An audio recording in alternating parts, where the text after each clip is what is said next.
Yes, আপনাদের বহুল প্রত্যাশিত video itel S23 plus finally এর ফুল রিভিউ পেতে যাচ্ছেন আমাদের চ্যানেলে। স্মার্টফোনটি এই মুহূর্তে বাংলাদেশে বলতে পারেন সবচাইতে হাইপে রয়েছে। এর কারণ হলো আন্ডার 20K বাজেটে আপনারা কার্ভ ডিসপ্লের স্মার্টফোন পেয়ে যাচ্ছেন, যা দেখতেও এতটা সুন্দর। আবার এরকম বাজেটের ফোনে আসলে curve display for the first time আমরা দেখছি। রয়েছে চ্যাট জিপিটির সাপোর্ট, থাকছে in display fingerprint scanner, 8GB RAM, 256GB storage. তো সবকিছু মিলে এই স্মার্টফোনটাকে এরকম প্রাইস পয়েন্টের প্রায় সমস্ত স্মার্টফোন থেকে আলাদা করছে। এই কারণে আপনাদের এত বেশি আকর্ষণ এবং অনেকেই হয়তো কেনার চিন্তা ভাবনা করছেন। বাট সব ভালো যে হবে এমনটাও না, কিছু জায়গায় কমতেও থাকতে পারে।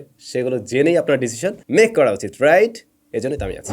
itel S23 প্লাস বাংলাদেশ মার্কেটে 8/256GB ভ্যারিয়েন্টে পাওয়া যাবে, যার দাম রাখা হয়েছে 19,990 টাকায়। তো এই ডিভাইসটা অবশ্যই আপনারা অফলাইন মার্কেটগুলো তো পাবেনই, মানে বিভিন্ন শোরুমে, পাশাপাশি আপনারা অনলাইন থেকেও পারচেস করতে পারবেন। ভিডিও ডেসক্রিপশনে আমি অনলাইন থেকে পারচেস করার লিঙ্কটা দিয়ে দিলাম। ওইখান থেকে পারচেস করলে সাথে আবার এই ইয়ারফোনটাও ফ্রিতেই পেয়ে যাচ্ছেন। তো যারা অনলাইন থেকে নেবেন ভিডিও ডেসক্রিপশনে লিঙ্কটা দেওয়া থাকলো। অলরাইট, আনবক্সিং এক্সপিরিয়েন্স কিন্তু খুবই দুর্দান্ত ছিল, কারণ বক্সটাই বেশ প্রিমিয়াম। ভিতরে আমরা স্মার্টফোনটি পেয়েছি, এটাকে চার্জ করার জন্য চার্জার রয়েছে, কেবল রয়েছে, সিম এজেক্টর টুল রয়েছে, যেগুলো থাকে মোটামুটি সবকিছু আছে। বাট বক্সটা দেখতে ওরা খুবই স্ট্যান্ডার্ড করছে। শুরুতে এই স্মার্টফোনের আমি মেইন কেন্দ্রবিন্দু নিয়ে আলোচনা করতে চাই, আর ওটা হলো এর ডিসপ্লে সেকশন। কার্ভ ডিসপ্লের ফোন আপনি পেয়ে যাচ্ছেন আন্ডার 20K বাজেটে, যাও কিনা আবার অফিসিয়াল। মজার একটা কাহিনী বলি, এই ডিভাইসটা যখন প্রথমে বাংলাদেশে আনঅফিসিয়াল ভাবে আসছিল, তখন এই ডিভাইসের দাম ছিল 25K এর মতো। ডিসপ্লের চিন বেজেলও কিন্তু বেশ ন্যারোই বলা যায়, যদি কিনা আমরা এরকম প্রাইস পয়েন্ট বা 30K বাজেটের নিচের স্মার্টফোন হিসেবেও চিন্তা করতে যাই। ডেফিনেটলি আপনি হাই মিড বাজেটের সাথে কম্পেয়ার করতে পারেন না, বাট যথেষ্টই ন্যারো এবং দেখতেও বেশ প্রিমিয়াম লাগছে আর কি। ডিসপ্লের টপ সেন্টারের যে পাঁচল কাটআউটটি রয়েছে ওটাও কিন্তু যথেষ্টই ছোট।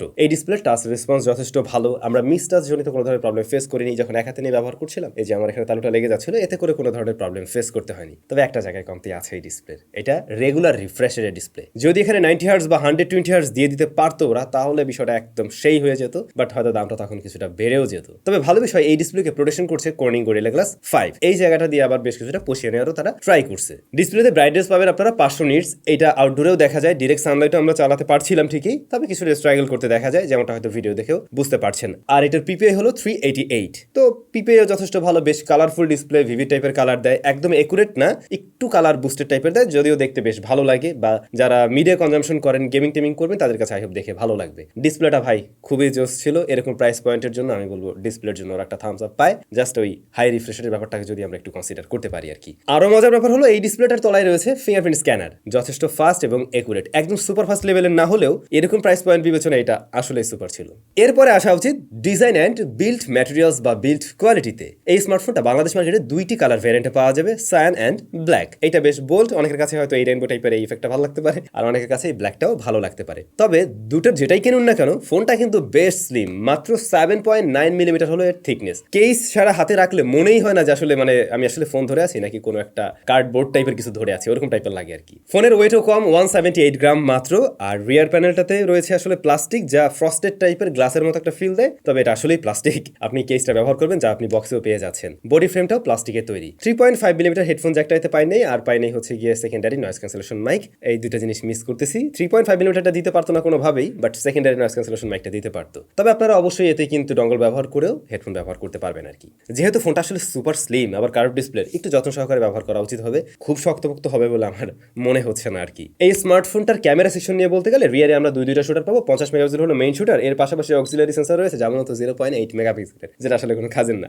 আর ফ্রন্ট ফেসিং ক্যামেরা আবার 32 মেগাপিক্সেলের। এটার ক্যামেরাটা যদি এক কথায় বলি, মোটামুটি মানে একটা রেজাল্ট দিছে, এভারেজ, বিলো এভারেজ এরকম টাইপের আর কি, যদি আমরা 20K বাজেটের স্মার্টফোন হিসেবে চিন্তা করতে যাই। ডিলাইট কন্ডিশনে শার্পনেস, ডিটেল ওকে লেভেলের থাকে, বাট কালার টোন একটু গরমিল আছে। কালারটা একুরেট দেখছি না, একটু বরং অন্যদিকে শিফট করতে দেখা যায়, কখনো কখনো একটু ওয়ার্ম টোনের দিকেও নেয়। আবার শ্যাডো এরিয়াগুলো একটু বেশি কন্ট্রাস্টিভ ভাবে প্রেজেন্ট করা ট্রাই করে। জুম করতে গেলে ক্লিয়ারলি বোঝা যায় ডিটেলের পরিমাণ কম রয়েছে এবং কিছুটা সফট লাগে আর কি। লো লাইটের দিকে ছবিগুলো আরো বেশি কন্ট্রাস্টিভ হচ্ছিল এবং ডিটেলও হারাচ্ছিল। তবে সুপার নাইট মোড নামক একটা মুড আছে, ওটা অন করে নিলে আপনি দেখবেন আলো বেশ কিছুটা বাড়িয়ে দেবে, বাট এক্সপোজার ব্যালেন্সে গিয়ে কিছুটা ইস্যু আছে, যা আমরা ডে লাইটেও বেশ কিছু ছবিতে লক্ষ্য করছিলাম আর কি। আর এর বাইরে হ্যাঁ মোটামুটি ব্রাইট টাইপের ছবি দিতে পারে লো লাইটে, তবে স্টাডি করে ধরে রাখতে হবে, সেই ক্ষেত্রে আপনি মোটামুটি ইউজেবল ছবি পাবেন লো লাইটের দিকে। পোর্ট্রেট মুড আছে, এজ ডিরেকশন যেমনটা আপনারা দেখছেন মাঝে মধ্যে মিসম্যাচ করছে, তবে মেইন সাবজেক্টকে অনেকটাই সফট করে ফেলছে। পাশাপাশি কালার টোনে কিন্তু বেশ কিছুটা শিফট করতে দেখা যায়। আর ব্যাকগ্রাউন্ডে বেশি লাইট চলে আসলে আসলে ওইটার ব্যালেন্স করতে গিয়েও একটু হিমশিম খাচ্ছিল আর কি এই স্মার্টফোন। ফ্রন্ট ফেসিং ক্যামেরাটা তুলনামূলকভাবে ভালো ছিল, 32 মেগাপিক্সেলের এই শুটারটা প্রপার লাইটিং কন্ডিশনে কিন্তু ভালো শার্পনেস ডিটেইলেই দেয়। তবে কালার টোন এখানেও আমরা শিফট করতে দেখছি, লাইক একটু ব্রাইট টাইপের ছবি দিচ্ছে, স্কিন টোনটা একটু গ্লো করতে দেখা যায়। তবে ওভারঅল মোটামুটি ডে লাইট কন্ডিশনে বা প্রপার লাইটিং কন্ডিশনে ভালো ছবি দিতে পারছে এটা। আবার লো লাইটের দিকে আসলে বেশ কিছুটা সফটও করে ফেলে। ডাইনামিক রেঞ্জ হ্যান্ডেল তো অতটা বেটার ছিল না, মোটামুটি ওকেশ লেভেলের ছিল। এই হচ্ছে ফ্রন্ট ফেসিং ক্যামেরার ভিডিও স্যাম্পল, যেমনটা দেখছেন 32 মেগাপিক্সেলের এই শুটার এইভাবে শুট নিতে পারে। আমাকে সুন্দর বানিয়ে দিয়েছে, সাদা ঠোঁটগুলোয় মনে হয় লিপস্টিক, এই সব বেধা তো লিপস্টিক শিট ম্যান। যাই হোক, আপনাকে সুন্দর বানিয়ে দেবে। যারা ব্লগ করতে চাচ্ছেন, সুন্দর লাগলে তো ভালো লাগবে না, এই আর কি। বাট আর একটু ন্যাচারাল টোনে লাগলে ভিডিওটা আমার মনে হয় আরও বেশি জোস লাগতো।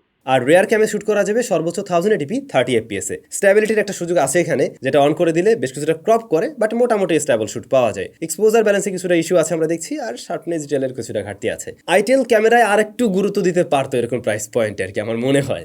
এই স্মার্টফোনের অন্যতম আরও একটি বিশেষ আকর্ষণ, এতে আপনারা চ্যাট জিপিটির সাপোর্ট পাচ্ছেন। মানে এটাতে একটা ভয়েস অ্যাসিস্ট্যান্ট রয়েছে যা মূলত আইভানা, যা চ্যাট জিপিটির থেকে সাপোর্ট নিয়ে আপনার অ্যাসিস্ট্যান্ট হিসেবে কাজ করবে। আপনার প্রয়োজনে জানতে চাওয়ার বিষয়গুলো আপনি এর কাছ থেকে জানতে চাইতে পারেন, এবং সেটা সে চ্যাট জিপিটির থ্রুতে আপনাকে সবকিছু ক্লিয়ারলি জানাতে পারবে। ব্যাপারটা বেশ ইন্টারেস্টিং, এবং এটা আসলে কাজের অনেকেরই হয়তো কাজে লাগবে, আর একটু সহজতর হয়ে গেল আর কি। আন্ডার 20K বাজেটের স্মার্টফোনে এই ধরনের ইমপ্লিমেন্টগুলো আসলে প্রশংসনীয়, ভালো করছে। স্মার্টফোনটি রান করছে itel S13 based on Android 13। Processor হিসেবে রয়েছে ইউনি SoC T616, আর এইটাতে আপনারা র্যাম পেয়ে যাবেন 8GB, পাশাপাশি স্টোরেজ রয়েছে 256GB। যদি শেষ থেকে শুরু করি, 256 এবং 8GB র্যাম, এটা খুবই ভালো করছে, এই জায়গাটা একদম ঠিকঠাক আছে। বাট এই যে প্রসেসরটা, এই প্রসেসরটা হলো কি রেগুলার কাজবাজের জন্য মোটামুটি ঠিকঠাক আছে। বাট এরকম প্রাইস পয়েন্টে এর থেকে বেটার প্রসেসর যুক্ত অফিসিয়াল স্মার্টফোন আপনারা পেয়ে যাবেন, কিন্তু সেগুলোতে আবার অনেক বিষয় মিস করবেন, যেটা এখানে পেয়ে যাচ্ছেন। এখন শুরুতেই বলি, যারা কিনা মোটামুটি একটু স্টাইলিশ, ভালো একটা ডিসপ্লে, কার্ভ ডিসপ্লে ফোন হতে হবে, গুড লুকিং স্মার্টফোন হতে হবে, এবং রেগুলার পারফরমেন্স হলেই চলবে, তাদের জন্য এই প্রসেসরটা ঠিকঠাক আছে। ডে টু ডে লাইফের টাস্কগুলো খুব সহজেই সে কিন্তু হ্যান্ডেল করতে পারছে। ইভেন র্যাম বেশি থাকার দরুন আমরা মাল্টিটাস্কিংও দেখছিলাম, ভালো একটা রেজাল্ট দেয়। কয়েকটা অ্যাপ্লিকেশন নিয়ে অ্যাট এ টাইম কাজ করা যায়। আবার রেগুলার কাজবাজে যে ফোন খুব বেশি হিট জেনারেট করে ফেলে, পারফরমেন্স ড্রপ করে, এমনটাও আমরা পাইনি। যদিও এখন এমনিতেই অনেক শীত, সেই জায়গা থেকে ফোনটা খুব বেশি হিট জেনারেটও করছিল না, কখনো ফ্রিজ হয়ে যাওয়া, আটকে যাওয়া, ল্যাগ, স্ট্যাটার, এই ধরনের প্রবলেম কিন্তু ফেস করিনি এই ডিভাইসটাতে। হ্যাঁ, স্লাইডলি তো ডিলে আছেই, মানে অ্যাপ ওপেন ক্লোজ টাইমে, যেটা এরকম প্রাইস পয়েন্টের একটা ফোন হিসেবে আমি মেনে নিচ্ছি। বাট গেমিং এর জন্য এইটা খুব একটা দারুণ কিছু হচ্ছে না। তারপর আমরা পাবজি ট্রাই করছিলাম, যা এইচডি হাই ফ্রেম রেট সর্বোচ্চ সাপোর্ট নেয়, বাট তুলনামূলকভাবে ভালো রেজাল্ট পেয়েছি স্মুথ আলট্রাতে। তাতেও আমরা দেখছিলাম ফ্রেম রেট ওঠানামা করছে আর কি, একদম স্টেবল ভাবে ধরে রাখতে পারে না। আর মোটামুটি আধা ঘন্টা 30 মিনিট গেম প্লের পরে ফোনটা তখন গিয়ে মোটামুটি ভালোই হিট জেনারেট করে আর কি। তবে পাবজির তুলনায় ফ্রি ফায়ারটা ভালো রেজাল্ট করছিল, শ্যাডো সবকিছু অন করে দেখছিলাম, স্মুথ রেজাল্ট দিচ্ছে আর কি। তারপরেও এটা আসলে ফ্রি ফায়ার খেলার জন্য যে সবচেয়ে সেরা কিছু এমনটা কিন্তু না, সময় কাটানো যাবে। এর বাইরে আরো দুইটা গেমটা আমরা প্লে করছিলাম, প্লেয়াবল রেজাল্ট পাওয়া যায়, আপ টু দ্য মার্ক না। এরকম প্রাইস পয়েন্টে গেমিং এর জন্য আরো বেটার কিছু পাওয়া যায়। তবে ওই যে ওটাই মাথায় রাখতে পারেন, যদি আপনার ব্যালেন্স পারফরমেন্স নিয়ে মোটামুটি হয়ে যায়, দেন আই হোপ এটা নিয়েও সন্তুষ্ট থাকবেন।